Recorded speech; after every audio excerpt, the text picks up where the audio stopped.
ஒரு மனுஷன் அதிகபட்சம் எத்தனை நாள் தூங்காமல் இருக்க முடியும்? ஒரு நாள், 2 நாள், இல்லை ஒரு வாரம்? ஆனால் ஒரு 15 நாள் ஒருத்தரை தூங்க விடாமல் செஞ்ச ஒரு பயங்கரமான பரிசோதனை பற்றி உங்களுக்கு தெரியுமா? வெறும் தூக்கம் இல்லாமல் போனதுனால மனுஷங்க எப்படி மிருகமாக மாறினாங்க அப்படிங்கிறதான் இன்றைக்கி நம்ம பார்க்க போகிற மிரட்டலான கதை. இந்த வீடியோட கடைசியில் அந்த ஆராய்ச்சியாளர்கள் ஒரு கேதி கிட்ட கேட்குறாங்க, இந்த ஆராய்ச்சியை பற்றி நீ என்ன சொல்ல வரேன்னு. அந்த கேதி சொன்ன ஒரு பதில் இங்கே இருந்த எல்லாரையும் அலற அடித்து ஓட வச்சது. அப்படி என்ன சொன்னா, வாங்க 1940க்கு போகலாம். 2ஆம் உலகப் போர் நடந்துக்கிட்டு இருந்த சமயம், இடம் சோவியத் யூனியன், இன்றைய ரஷ்யா. அப்போ இருந்த கவர்மெண்ட் ஒரு விசித்திரமான விஷயத்தை பிளான் பண்ணுறாங்க. அதாவது போர்க்காலத்தில் இருக்கிற வீரர்கள் தூக்கம் வராமல் இருந்தால் 24 மணி நேரமாக அவங்க சண்டை போடுவாங்கன்னு நினைக்கிறாங்க. அதுக்காக ஒரு புது வாயுவை, சிமுலேட் கேஸை கண்டுபிடிக்கிறாங்க. இந்த பரிசோதனையை டெஸ்ட் பண்ண 2ஆம் உலகப் போர் காலகட்டத்தில் கைது செய்யப்பட்ட கைதிகளை ஒரு 5 பேரை தேர்வு செய்கிறாங்க. அவங்க கிட்ட ஒரு டீல் பேசுகிறாங்க. ஒரு ரூமுக்குள்ளே 30 நாளைக்கு தூங்காமல் இருந்தீங்கன்னா உங்களை நாங்கள் விடுதலை செஞ்சுடுவோன்னு சொல்கிறாங்க. அந்த 5 பேரும் அந்த டீலுக்கு சம்மதம் சொல்கிறாங்க. அந்த அறைக்குள்ளே சாப்பாடு, தண்ணி, படுக்க வசதி இல்லாமல் ஒரு மைக்ரோஃபோன் மூலமா பேச மட்டும் வசதி இருந்துச்சு. முதல் 3 நாள் எல்லாரும் நார்மலாக பேச்சு அவங்க பழைய கதைகளை பேசிட்டு இருந்தாங்க. ஆனால் 5ஆவது நாள் மெதுவாக நிலைமை மாறுது. அவங்க மைக்கில் மற்றவங்கள பற்றி தப்பாக சொல்ல ஆரம்பித்தாங்க. அந்த கேஸ் அவங்க மூளையை வேலை செய்ய விடாமல் ஒரு விதமான பயத்தை உருவாக்க ஆரம்பிச்சது.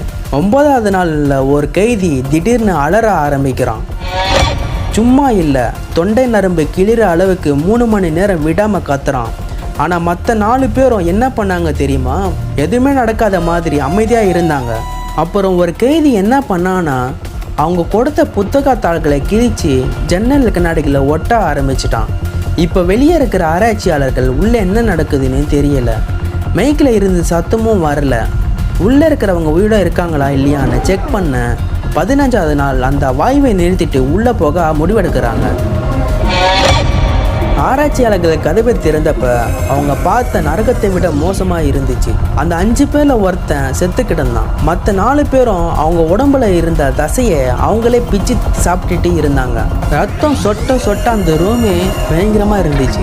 டாக்டர்ஸ் அவங்கள காப்பாற்ற ட்ரை பண்ணப்ப அவங்க சொன்ன ஒரு விஷயம், வாயுவை மறுபடியும் ஆன் பண்ணுங்க, நாங்கள் தூங்கக்கூடாது, ஏன்னா தூங்குனா எங்களுக்குள்ளே இருக்கிற அந்த ராட்சசன் வெளியே வந்துடுவான் அப்படின்னு அவங்க பயந்தாங்க. கடைசி ஒரு வழியாக அந்த கேதி கிட்ட அந்த ஆராய்ச்சியாளர்கள் இந்த சோதனையை பற்றி நீ என்ன நினைக்கிறேன்னு கேட்கும்போது அவங்க சொன்ன ஒரு விஷயம், தூக்கம் ஒரு விஷயம் தான் எங்களை கட்டி போட்டு வச்சிருக்குன்னு. ஒரு மனுஷனுக்கு தூக்கம் எப்போ அவனுக்கு போகுதோ அப்போ அவனுக்குள்ள இருக்கிற அந்த மிருகம் வெளியே வரும் அப்படின்னு அவன் சொன்னான். தூக்கம் ஒரு மனுஷனுக்கு எவ்வளோ முக்கியம்னு யோசிச்சு பாருங்க. நீங்க இது வரைக்கும் அதிகபட்சம் எத்தனை மணி நேரம் தூங்காம இருந்திருக்கீங்க? அந்த நேரத்துல உங்க மனநிலைமை எப்படி இருந்துச்சு? கமெண்ட்ல சொல்லுங்க. இந்த வீடியோ பிடிச்சிருந்தா லைக் பண்ணிட்டு உங்க ஃப்ரெண்ட்ஸுக்கு ஷேர் பண்ணுங்க.